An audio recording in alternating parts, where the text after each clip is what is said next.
Hello दोस्तों, आज करेंगे मॉक टेस्ट। अगर आप किसी भी एग्जाम को क्लियर करना चाहते हो और अपना सिलेक्शन पाना चाहते हो तो टेस्ट देना बहुत जरूरी है, क्योंकि टेस्ट देने से हमें पता चल जाता है कि हमारी तैयारी किस लेवल पर है और हम किस सब्जेक्ट में कमजोर है और कितने समय में कितने क्वेश्चन कर सकते हैं, ताकि हम बेहतर तैयारी कर सके दोबारा से अपने सिलेक्शन को अच्छी तरह से पाने के लिए।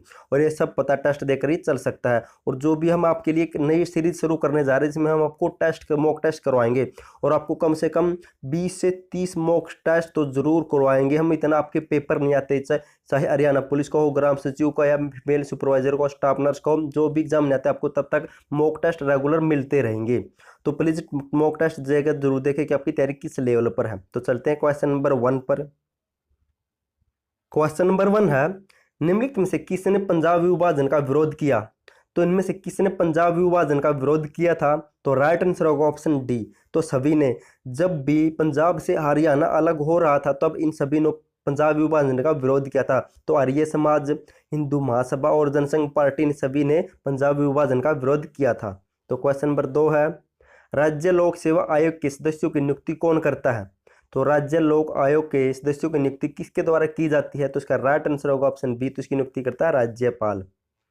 क्वेश्चन नंबर 3 है, दोस्तों जो भी हमने क्वेश्चन लिए इंपॉर्टेंट और सिलेक्टेड क्वेश्चन है जो एसएससी के पिछले एग्जामों में पूछे जा चुके और बार बार रिपीट होते हैं। और ये जो भी मॉक टेस्ट बनाए सभी पेपरों को ध्यान में रखते हुए बहुत ही इंपॉर्टेंट और सिलेक्टेड क्वेश्चनों को मिला है, और आपको इन मॉक टेस्टों से आपके आने वाले एग्जाम में बहुत हेल्प मिलेगी। तो क्वेश्चन नंबर 3 है, हरियाणा में दूसरी बार राष्ट्रपति शासन कब लागू हुआ था? तो इसका राइट आंसर होगा ऑप्शन बी। 1 मई 1977 को हरियाणा में दूसरी बार राष्ट्रपति शासन लागू हुआ था और तीसरी बार हुआ था 6 अप्रैल 1991 को।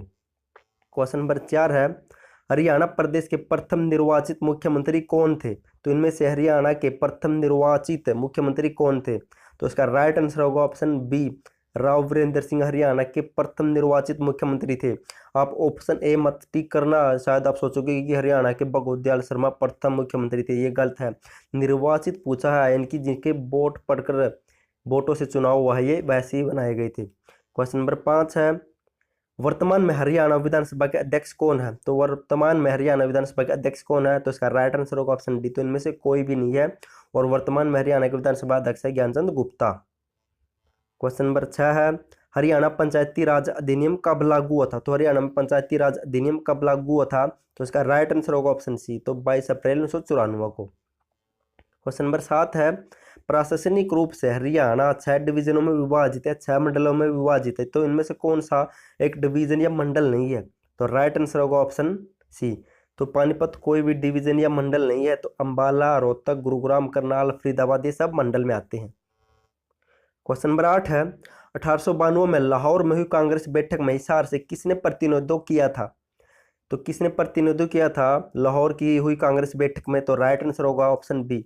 तो लाला लाजपत राय ने हिसार से 1892 में लाहौर में हुई कांग्रेस की बैठक में प्रतिनिधित्व किया था। क्वेश्चन नंबर 9 है, मुख्यमंत्री रत्न पुरस्कार किस क्षेत्र में दिया जाता है? तो यह पुरस्कार किस क्षेत्र में दिया जाता है हरियाणा में? तो राइट आंसर होगा ऑप्शन बी है, औद्योगिक क्षेत्र में दिया जाता है।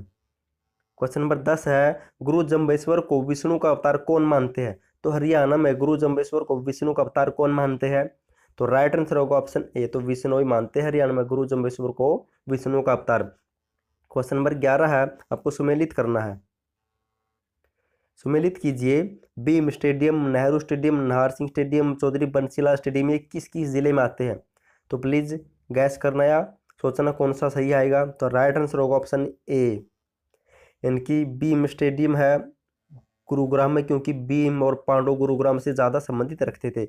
नेहरू स्टेडियम है भिवानी से, और ये नाहर सिंह स्टेडियम का तो शायद आपको पता होगा फरीदाबाद में है। और यहाँ पर एक अंतर्राष्ट्रीय क्रिकेट स्टेडियम भी बन रहा है। अब नाहर सिंह स्टेडियम में को ही एक अंतर्राष्ट्रीय स्तर पर क्रिकेट स्टेडियम बनाया जा रहा है, आपको ये भी याद रखना है। और डी का होगा चौधरी बंसीलाल स्टेडियम, ही होगा रोहतक में, आपको याद रखना है।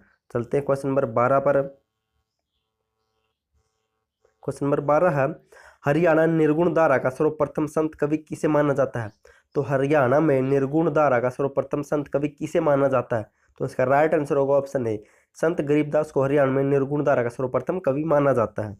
क्वेश्चन नंबर 13 है, किस हरियाणवी साहित्यकार ने कालिदास की रचना मेघदूत का उर्दू में अनुवाद किया था? तो वो कौन से हरियाणवी साहित्यकार थे? तो इसका राइट आंसर होगा ऑप्शन सी। तो प्रताप सिंह राणा, आपके लिए मोस्ट इंपोर्टेंट क्वेश्चन है। इन्होंने ही कालिदास की रचना मेघदूत का उर्दू में अनुवाद किया था। चलते हैं क्वेश्चन नंबर 14 पर। क्वेश्चन नंबर 14 है, हरियाणा का प्रथम सफल उपन्यासकार किसे माना जाता है? तो हरियाणा का प्रथम सफल उपन्यासकार किसे माना जाता है? तो राइट आंसर होगा ऑप्शन ए, राकेश वत्स को हरियाणा का प्रथम सफल उपन्यासकार माना जाता है। चलते हैं क्वेश्चन नंबर 15 पर। दोस्तों अगर कोई क्वेश्चन मुझसे मिस्टेक हो जाए, गलत बताया जाए, तो प्लीज़ कमेंट जरूर करना सर कि इसका आंसर ये होगा, ताकि मुझे भी पता चल सके और जो अन्य विद्यार्थी देख रहे हैं उनको भी शायद सही आंसर का पता चल सके। तो प्लीज़ अगर मुझसे कोई गलती हो जाए मुझे माफ़ कर देना। और दोस्तों आप प्लीज़ कमेंट जरूर करना कि आपके कितने क्वेश्चन ठीक पाए, ताकि मुझे भी पता चल सके कि आपकी तैयारी किस लेवल पर है और आपके लिए आगे आने वाले मॉक टेस्ट को किस लेवल का आपके लेकर आऊँ। तो क्वेश्चन नंबर 15 है, पंचमुखी हनुमान मंदिर कहाँ पर स्थित है? तो हरियाणा में पंचमुखी हनुमान मंदिर कहाँ पर स्थित है? तो इसका राइट आंसर क्या होगा? तो राइट आंसर होगा ऑप्शन बी, यमुनानगर में पंचमुखी हनुमान मंदिर स्थित है हरियाणा में। क्वेश्चन नंबर 16 है, स्थल बोहर मठ की स्थापना किसके द्वारा की गई थी? तो स्थल बोहर मठ की स्थापना किसके द्वारा की गई थी? तो राइट आंसर होगा ऑप्शन बी, तो चौरंगीनाथ द्वारा स्थल बोहर मठ की स्थापना की गई थी और ये रोहतक में है। क्वेश्चन नंबर 17 है, प्रसिद्ध सूफी संत जुनैद की मजार कहाँ पर स्थित है? तो हरियाणा के किस जिले में प्रसिद्ध सूफी संत जुनैद की मजार स्थित है? तो राइट आंसर होगा ऑप्शन बी, तो ये हिसार जिले में स्थित है। क्वेश्चन नंबर 18 है, जहाज कोठी किस महाराजा का निवास स्थान था? तो इनमें किस महाराजा का निवास स्थान था जहाज कोठी? तो राइट आंसर होगा ऑप्शन बी, तो जॉर्ज थॉमस का निवास था जहाज कोठी। क्वेश्चन नंबर 19 है, हरियाणा वीरभूमि के नाम से कौन सा शहर प्रसिद्ध है? तो इनमें से किस शहर को हरियाणा में वीरभूमि का शहर का नाम से जाना जाता है? तो राइट आंसर होगा ऑप्शन ए, तो रेवाड़ी इसका राइट आंसर है। क्वेश्चन नंबर 20 है, योद्धाकालीन टकसाल तथा सांचे के अवशेष कहाँ से प्राप्त हुए? तो हरियाणा में योद्धाकालीन टकसाल और सांचे के अवशेष कहाँ से प्राप्त हुए हैं? तो राइट आंसर होगा ऑप्शन सी, ए और बी दोनों। इनकी औरंगाबाद और रोहतक की खोखराबाद से दोनों जगह से युद्धकालीन टकसाल व सांचे के अवशेष प्राप्त हुए हैं। क्वेश्चन नंबर 21 है, गुरुकुल झज्जर पुरातात्विक संग्रहालय किनके प्रयासों से स्थापित हुआ है? तो जो भी झज्जर जिले में गुरुकुल पुरातात्विक संग्रहालय स्थापित है वह किसके प्रयासों से स्थापित या बनाया गया है? तो इसमें किसका ज़्यादा योगदान रहा था? तो राइट आंसर होगा ऑप्शन ए, तो स्वामी ओमानंद का। क्वेश्चन नंबर 22 है, प्रदेश का प्रथम हेरिटेज होटल किस दुर्ग में स्थापित किया गया है? तो किस दुर्ग में स्थापित किया गया प्रदेश का प्रथम हेरिटेज होटल? तो राइट आंसर होगा ऑप्शन बी, रामगढ़ किला में स्थापित किया गया प्रदेश का प्रथम हेरिटेज होटल। क्वेश्चन नंबर 23 है, जनरल दलबीर सिंह सुहाग किस गांव से संबंधित है? तो किस गांव से संबंधित रखते हैं जनरल दलबीर सिंह सुहाग? तो राइट आंसर होगा ऑप्शन बी, तो ये बिसान गांव से संबंधित है। क्वेश्चन नंबर 24 है, जैन तीर्थकारों के क्रम में अंतिम कौन है? तो भी ये जैन तीर्थकार थे उनमें से सबसे अंतिम गुरु किसे माना गया इस धर्म में, जैनों के धर्म में? तो राइट आंसर होगा ऑप्शन सी, तो महावीर को। क्वेश्चन नंबर 25 है, रुद्रादमन कौन थे? तो इनमें से रुद्रादमन कौन थे आपको बताना है। तो राइट आंसर होगा ऑप्शन, तो ये शंख राजा थे ये। क्वेश्चन नंबर 26 पर चलते हैं, अपनी किस विजय के उपरांत मेवाड़ के राजा राणा कुंभा ने विजय स्तंभ की स्थापना की थी? तो उन्होंने किस विजय के दौरान मेवाड़ में विजय स्तंभ की स्थापना की थी? तो राजा कुंभा ने। तो आपको बताना है किस विजय पर, यानी कि किस पर लक्ष्य पाया था उसने? तो राइट आंसर होगा ऑप्शन डी, यानी कि जब भी उन्होंने मालवा को जीता तब उन्होंने मेवाड़ में विजय स्तंभ की स्थापना की थी, मेवाड़ के राणा कुंभा ने। क्वेश्चन नंबर 27 है, मिर्जा गालिब किसके समय में थे? तो जब भी मिर्जा गालिब जीवित थे तो किसके समय में थे? तो राइट आंसर होगा ऑप्शन सी, तो बहादुर शाह द्वितीय के समय में मिर्जा गालिब प्रसिद्ध गालिब माने जाते थे। क्वेश्चन नंबर 28 है, मुगलों की दरबारी भाषा क्या थी? तो मुगलों की दरबारी भाषा क्या थी? तो राइट आंसर होगा ऑप्शन बी, तो इनकी दरबारी भाषा थी फारसी। क्वेश्चन नंबर 29 है, वर्नाकुलर प्रेस एक्ट को किसने रद्द किया था? तो इनमें से किसने वर्नाकुलर प्रेस एक्ट को रद्द किया था? तो राइट आंसर होगा ऑप्शन बी, तो लॉर्ड रिपन ने रद्द किया था। क्वेश्चन नंबर 30 है, तारे का रंग सूचक होता है, जो भी तारा चमकमाता है यानी कि टिमटिम करता है तो किसका सूचक माना जाता है? तो इसका राइट आंसर होगा ऑप्शन डी। तो उसके ताप का यानी कि उसके जो भी ताप होता है उसका सूचक माना जाता है तारे का टिमटिमाना या रंग का। क्वेश्चन नंबर 31 है, वायुमंडल में दैनिक मौसम परिवर्तन निम्नलिखित में किस मंडल में होता है? इनकी वायुमंडल में हमारे वातावरण में जो भी दिन में मौसम परिवर्तित होता रहता है वह किस मंडल में होता है, आपको ये बताना है। तो इसका राइट आंसर होगा ऑप्शन ए, तो होता है अक्षोभ मंडल में परिवर्तन। क्वेश्चन नंबर 32 है, निम्न ऊंचाई पर पाए जाने वाला मेघ, तो इनमें से कम ऊंचाई पर कौन सा मेघ या बादल पाया जाता है? तो राइट आंसर होगा ऑप्शन ए। ऑप्शन है तो ऑप्शन ए, इनकी पक्षाब मेघ है सबसे कम ऊंचाई पर पाया जाता है। सॉरी सॉरी सॉरी सॉरी, ये मिस्टेक होगी इसमें। वर्षा मेघ यानी कि जो से बारिश होती है वो सबसे कम ऊंचाई पर पाए जाने वाला मेघ है। क्वेश्चन नंबर 33 है, सूची 1 व 2 का मिलान कीजिए। तो आपको सूची 1 व 2 का मिलान करना है, कौन सा ठीक होगा इनमें से? तो उष्ण कटिबंधीय सदाहरी वन, तो ये कहाँ पर पाए जाते हैं? तो ये पाए जाते हैं इंडोनेशिया में। उष्ण कटिबंधीय सदाहरी वन ये इंडोनेशिया में पाए जाते हैं। और उष्ण कटिबंधीय मानसूनी वन पाए जाते हैं, ये पाए जाते हैं बर्मा और थाईलैंड में। और समशीतोष्ण सदाहरी वन पाए जाते हैं, ये पाए जाते हैं दक्षिण ब्राज़ील में। और भूमध्य सागरीय वन कहाँ पाए जाते हैं? तो बताना, ये पाए जाते हैं उत्तरी मैक्सिको में पाए जाते हैं, आपको याद रखना है। तो इसका राइट आंसर होगा ऑप्शन ए। क्वेश्चन नंबर, आगे चलते हैं क्वेश्चन नंबर 34 पर, निम्न युग्म में से कौन सा युग्म सही है? आपको सही सुमेलित को चयन करना है, इनमें से कौन कौन सा ठीक आपको ये बताना है। तो राइट आंसर क्या हो सकता है इसका, तो आपको बताना है। तो राइट आंसर होगा ऑप्शन सी, 1 व 2 3। इनकी इटली में सबसे ज़्यादा अंगूरों का उत्पादन होता है, भारत में तिलहन का और मोटे अनाज का। चलते क्वेश्चन नंबर 35 पर,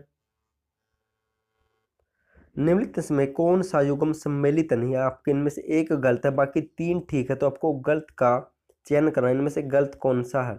तो राइट आंसर होगा, देखो, माउंट एवरेस्ट नेपाल में है ठीक, किलोमंजोरिया तंजानिया में ठीक, मिनिया कोका चीन में है, और अल्ब्रुस तो ये कजाकिस्तान में नहीं बल्कि ये यूरोप में आता है। चलते क्वेश्चन नंबर 36 पर सॉरी, प्रशांत महासागर का चौराहा उपनाम से जाना जाता है, तो किसे प्रशांत महासागर का चौराहा नाम से जाना जाता है? तो इनमें से किसे जाना जाता है? तो राइट आंसर होगा ऑप्शन ए, हवाई द्वीप को जाना जाता है प्रशांत महासागर का चौराहा के नाम से। क्वेश्चन नंबर 37 है, भारत का दक्षिणतम बिंदु कहाँ पर है? तो भारत का दक्षिणतम बिंदु कहाँ पर स्थित है? तो आपको ये बताना, तो कहाँ पर स्थित है भारत का दक्षिणतम बिंदु? तो राइट आंसर होगा ऑप्शन बी, तो ये बड़ा निकोबार में स्थित है भारत का दक्षिणतम बिंदु। क्वेश्चन नंबर 38 है, निम्नलिखित में से कौन सा प्राकृतिक पोताश्रय है? तो इनमें से कौन सा प्राकृतिक पोताश्रय बंदरगाह माना जाता है?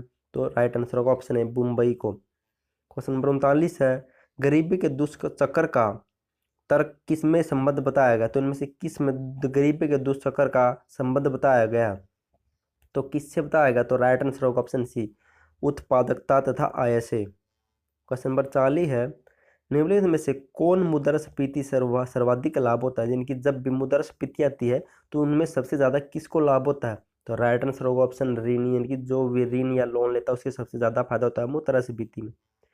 क्वेश्चन नंबर 41 है, वास्तविक राष्ट्रीय आय दर्शाती है, जो भी वास्तविक राष्ट्रीय आय है वह क्या दर्शाती है?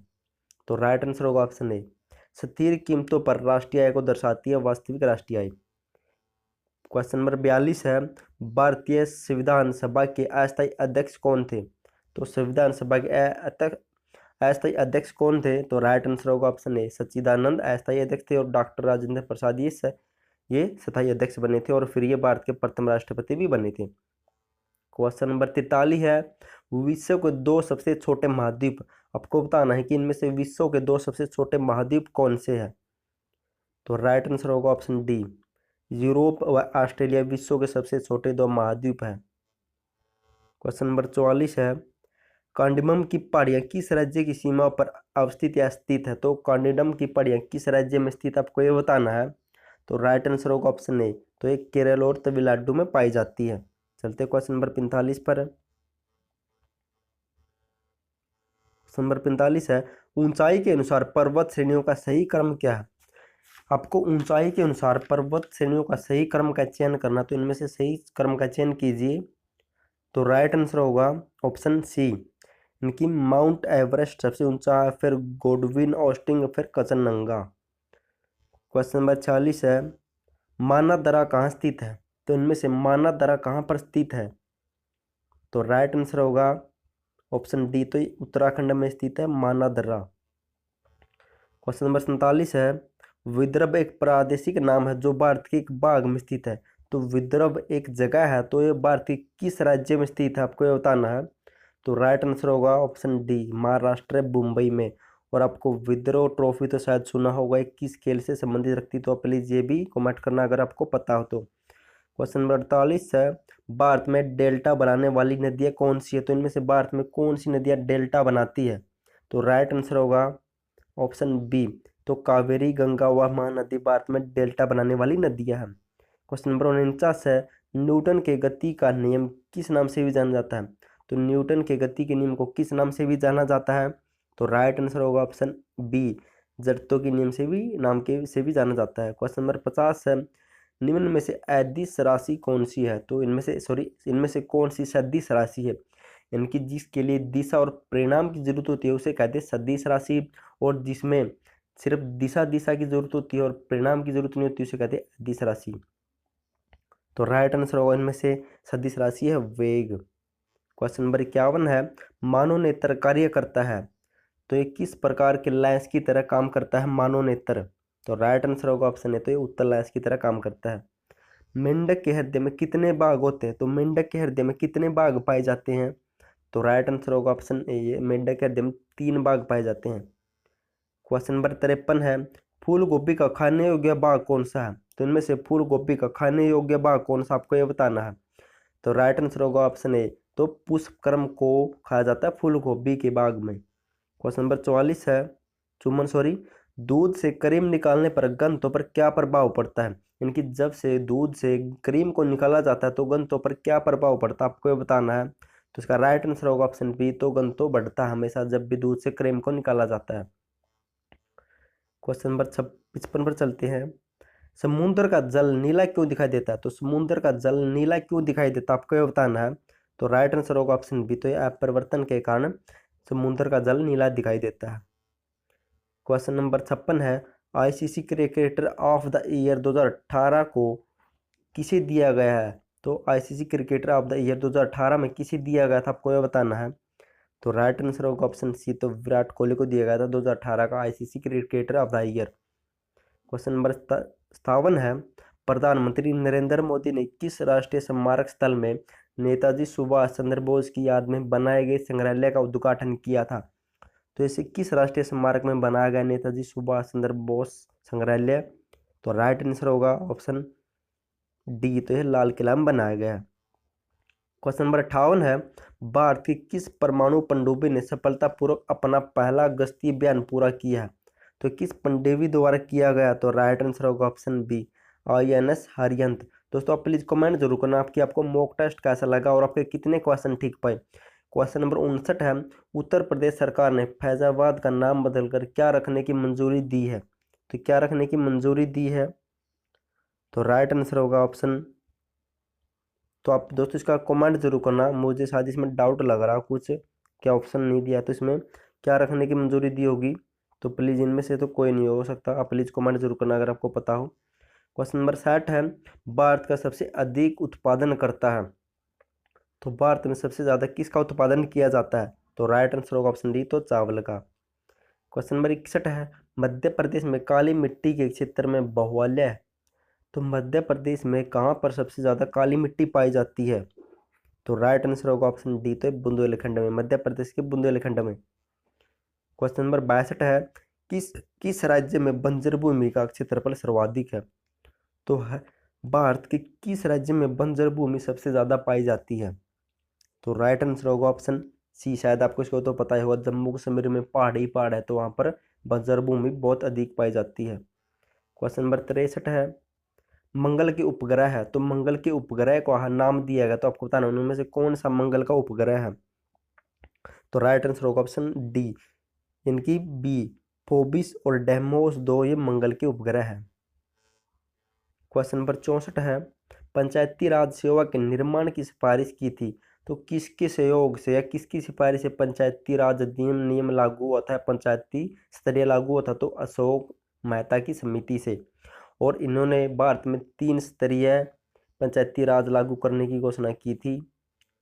इनकी सरपंच हो गया, फिर ग्राम समिति, और फिर आप बताना ऊपर तीसरा। क्वेश्चन नंबर 65 है, पंचायती राज व्यवस्था का चुनाव खालिस्तान में वर्षों बाद होता है, तो पंचायती राज का चुनाव क्या वर्षों में होता है? तो राइट आंसर होगा ऑप्शन बी, शायद इसका आपको 5 वर्ष के बाद पंचायत का चुनाव होता है। और दोस्तों हरियाणा सरकार ने सरपंच को हटाने के लिए राइट टू रिकॉल प्रस्ताव भी ला चुकी है, आपको ये भी याद रखना, जिसके तहत हम सरपंच को उसके काम से हटा सकते हैं। क्वेश्चन नंबर 66 पर चलते हैं। श्रीमती संतोष यादव, तो इनमें से श्रीमती संतोष यादव क्या थी वे? तो वो कौन थी, आपको ये बताना है। तो राइट आंसर होगा, तो क्या थी संतोष यादव? तो राइट आंसर होगा ऑप्शन बी, तो ये हरियाणा विधानसभा की उपाध्यक्ष थी। दोस्तों आप भी प्लीज कमेंट करके बताना क्या शायद मुझे ठीक लग रहा है, ये हरियाणा विधानसभा की उपाध्यक्ष रह चुकी है। क्वेश्चन नंबर 67 है, अंधे की लकड़ी मुहावरे का अर्थ क्या है? तो अंधे की लकड़ी मुहावरे का अर्थ क्या है, इसका तो शायद आपको पता होगा, एकमात्र सहारा। क्वेश्चन नंबर 68 है, माला फेरत युग गया, फिरा न मन का फेर, कर का मन का डारी दे, मन का फेर। तो इस उक्ति में कौन सा अलंकार है? तो इसमें अलंकार होगा ऑप्शन सी, यमक, क्योंकि एक शब्द के अनेक अर्थ है इसमें। क्वेश्चन नंबर 69 है, इनमें से आपको भाववाचक बताना है। तो बुढ़ापा का भाववाचक क्या होगा इनमें से सही, आपको बताना है। तो बुढ़ापा का भाववाचक क्या होगा इनमें से सही? सॉरी का शायद क्वेश्चन ही गलत दिया हुआ है, तो इसका राइट आंसर बुढ़ापा होगा, और ये कुछ भी हो जाए बुढ़ापा होगा इसका भाववाचक। क्वेश्चन नंबर 70 है, लड़का का भाववाचक बताना है इनमें से आपको। तो लड़का का भाववाचक क्या होगा? तो इसका ऑप्शन सी, लड़कपन होगा। क्वेश्चन नंबर 71 है, आशा शब्द का विलोम क्या है? तो आशा होती है उम्मीद, और इसका विलोम क्या होगा? तो निराशा। क्वेश्चन नंबर 72 है, बाधा पर्यायवाची शब्द। तो बाधा का पर्यायवाची शब्द बताना है। तो बाधा होती है अटकन, अड़चन, तो अड़चन इसका राइट आंसर होगा। ऑप्शन 73 क्वेश्चन है, दुर्दशा शब्द का अर्थ क्या है? तो दुर्दशा होती है बुरी दशा, तो ऑप्शन बी राइट आंसर। दोस्तों भी इंग्लिश के क्वेश्चन शुरू हो गए हैं, आपको आइटम और परहेज का चयन करना है इनमें से। तो वियर एंड टीयर, तो वियर एंड टीयर, तो आपको बताना इसका राइट एक्सप्लेनेशन क्या होगा? तो 74 का होगा बी, यानी कि damage caused by constant use.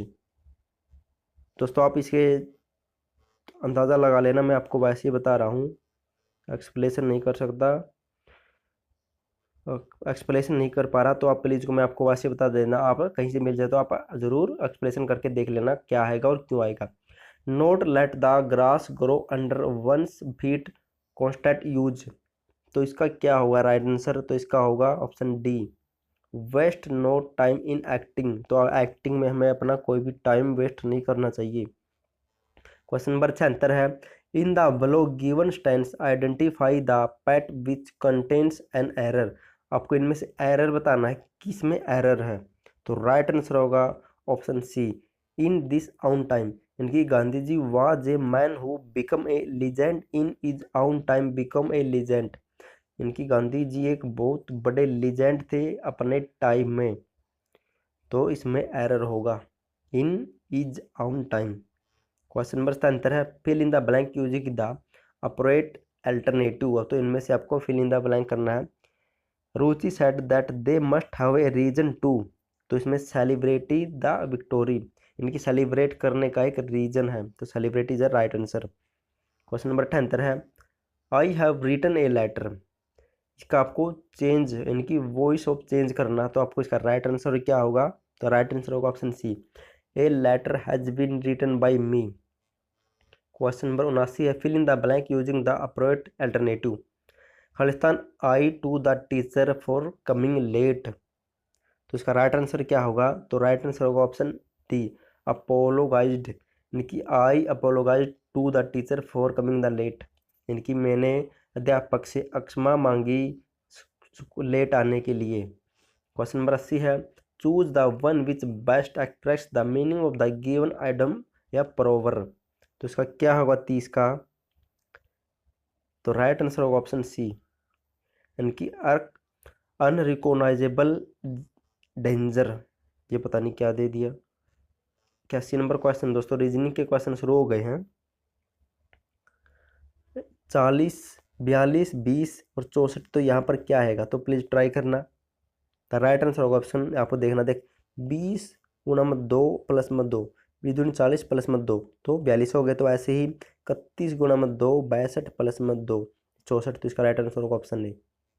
Question number 82 पर चलते हैं। प्रकाश पश्चिम की ओर 30 मीटर चला है, आपको बता देते हैं ऐसे। ये है उत्तर, दक्षिण, पूर्व, पश्चिम। यानी कि प्रकाश पश्चिम की ओर 30 मीटर चला, तो पश्चिम की ओर 30 मीटर चला, फिर बाएं मुड़ता है, यहाँ पर बाएं मुड़ गया, और फिर 20 मीटर चला, इनकी 20 मीटर ये चला, 30 मीटर यहाँ चला, और फिर पुनः बाएं मुड़ता, तो यहाँ पर बाएं पुनः मुड़ गया, 30 मीटर चला, और उसके बाद वह दाएं मुड़ जाता है, तो फिर दाएं से मुड़ जाता है, तो यहाँ पर मुड़ जाता है वापिस इस तरफ, दक्षिण की तरफ। तो उसका मुख किस ओर होगा? तो राइट आंसर होगा ऑप्शन ए, दक्षिण की ओर। क्वेश्चन नंबर 83 है, आर क्याऊ की पुत्री है। तो आर क्याऊ की पुत्री है, तो ये ऊपर रख देते हैं, ये क्याऊ है, आर ये इसकी पुत्री है, तो यहाँ पर होगा माइनस का निशान, इनकी पुत्री है। और एम बी की बहन है, और ये बराबर में रख देते हैं, एम बी की बहन, तो एम बहन है, तो ये फीमेल है, यहाँ पर माइनस का निशान होगा। जो क्याऊ का पुत्र है, यानी कि क्याऊ का पुत्र भी है बी, ये प्लस का निशान कर देते हो। एम का आर से क्या संबंध है? तो एम का आर से क्या संबंध है? तो ये माइनस और माइनस है दोनों, तो ये महिला है, इनकी फीमेल है, तो ये दोनों बहन होगी। तो राइट आंसर होगा ऑप्शन सी, बहन का।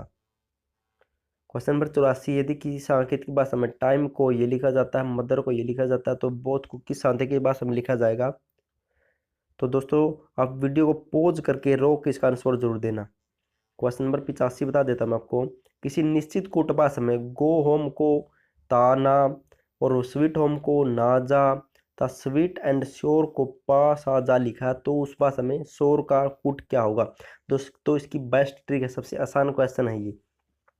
दोस्तों आप देखो यहाँ पर होम है, होम को यहाँ पर मान लेते हैं ना से दर्शाया गया है, और यहाँ पर भी होम है, और यहाँ पर भी ना मिला है, तो यहाँ पर ऐसे सेलेक्ट कर लिया, और यहाँ पर स्वीट है, और यहाँ पर स्वीट है, लेकिन यहाँ पर ना नहीं है, तो जा है, तो इसका मतलब होगा स्वीट का तो होगा जा, क्योंकि यहाँ पर स्वीट है, यहाँ पर जा है, तो यहाँ पर भी स्वीट है, यहाँ पर ही जा। तब आपको बताना शोर का, तो शोर का क्या होगा? पै और सहमत, एक हो सकता है, क्योंकि इनका आगे पास से सेटलमेंट है, तो C option is our right answer. Question number 86 है, 5 प्लस में वर्गमूल 3 का स्क्वायर, आपको इनका चिन्ह करके इसका पता नहीं कि इसकी जगह क्या होगा। तो सबसे आसान है दोस्तों, आप इसका a प्लस में b की स्क्वायर को जब भी ओपन करोगे तो 25 प्लस में 3 प्लस में 10 वर्गमूल 3 होगा, और यहाँ पर ये 12 हो जाएगा, क्योंकि इसका अंडर रूट 12 होता है, और ये होगा, तो हम इसे ऐसे लिख लेंगे 10 वर्गमूल 3। तो यहाँ से ये कट जाएगा, इस साइड से इसे ओपन करेंगे, तो इसका राइट आंसर होगा ऑप्शन 4। आप ट्राई करके देख लेना। क्वेश्चन नंबर 87 है, ए बी और सी किसी कार्य को व्यक्तिगत रूप से 8, 10, 15 दिन में करते हैं, यानी कि ए बी किसी कार्य को इतने दिन में करते हैं तीनों, तो ए करता है 8 दिन में, बी 10 दिन में, सी 15 दिन में, ऐसे मान लेते हैं। इनका वो निकालते हैं, आपको पता होगा, तो आपको इनका निकाल लेना। यहाँ इनका आएगा 120। ए और बी कार्य करते हैं, करना, ए और बी कार्य शुरू कर देते हैं करना, तो ए बी कार्य करते हैं, और इसके बाद बी ए कार्य करके ए कार्य करना बंद कर देता है, इनकी 2 दिन के बाद ए कार्य करके छोड़ देता है, 2 दिन के बाद चला जाता है। दोस्तों आप ऐसे निकाल लेना, इनका ऐसे निकालेंगे तो यहाँ पर कार्य आएगा, 2 दिन ए और बी ने कार्य किया उसको जोड़ लेना, और उसको मैन कार्य से घटा देना, और जो भी कार्य बचा है वह बी और सी दोनों करते हैं, तो बी और सी ने को दोनों कार्य को उसमें जोड़ दे, दोनों कार्य को जोड़ के, और उसको जब भी आप डिवीजन करोगे, इनकी इसमें से बचा 66 कार्य है, आपको उसके से डिवीज़न करोगे तो उन दोनों कार्यों को, यहाँ पर शायद 20 होगा, 33/10 आएगा। और जो भी कार्य ए और बी ने 2 दिन पहले कार्य किया था उनका काम उनके दिन को भी तो जोड़ा जाएगा, तो इसका राइट आंसर ऑप्शन डी, तो 53/10 होगा। दोस्तों ये भी आपको प्लीज़ ट्राई करना, इसका क्या होगा कमेंट जरूर करके बताना, आपको आपसे करोगे तो ज़्यादा आएगा। तो क्वेश्चन नंबर आगे चलते हैं। यदि 6 वर्ष बाद प्रदीप की आयु वर्तमान आयु का 4 गुनी हो जाए तो उसकी वर्तमान आयु क्या होगी। मान लेते हैं प्रदीप की वर्तमान आयु x है और 6 वर्ष बाद, तो 6 जोड़ देते हैं तो उसकी आयु वर्तमान आयु का 4 गुना हो जाएगी, तो 4 गुना हो जाएगी वर्तमान आयु x मानी थी। तो इसका तो शायद आसान ही होगा, ये वहाँ जाकर -3x बराबर 6 तो x बराबर 2 इसका राइट आंसर होगा।